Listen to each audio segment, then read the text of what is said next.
تحقق قناة زي ألوان لأدنى نسبة مشاهدة في تاريخها خلال عام 2023 وفقاً لتقرير نشرة كامبين ميدل إيست، وهو موقع عبر الإنترنت متخصص في التسويق والإعلان والإعلام.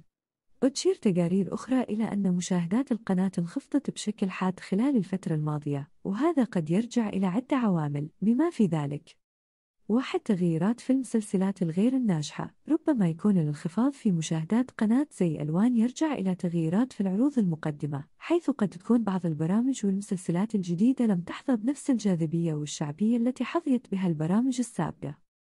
2. التنافس مع قنوات أخرى. هناك العديد من القنوات التلفزيونية المنافسة في المنطقة، وقد يكون هذا يأثر على مشاهدات قناة زي ألوان. 3. تغيرات في عادات المشاهدة. قد تكون هناك تغييرات في عادات المشاهدة لدى الجمهور، حيث يفضل بعض المشاهدين مشاهدة المحتوى المتدفق عبر الإنترنت، مما يأثر على مشاهدة القنوات التلفزيونية التقليدية. 4. عدم تلبية احتياجات الجمهور. قد يكون الانخفاض في مشاهدات قناة زي ألوان يرجع إلى عدم تلبية احتياجات الجمهور ورغباتهم بشكل كاف، وعدم تقديم المحتوى الذي يرغبون في مشاهدته.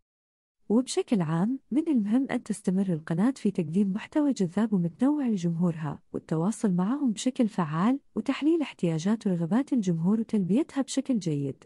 كما يمكن أن يساعد تحسين جودة وتنوع المحتوى، وتحسين تجربة المشاهدة على جذب المزيد من المشاهدين وزيادة مشاهدات القناة. انتهى الفيديو. اشتركوا في القناة وفعلوا الجرس لتتوصلوا بجديد الأخبار والمعلومات عن المسلسلات الهندية ونجومها، واعملوا لايك للفيديو، وكلمة شكر منكم تكفيني.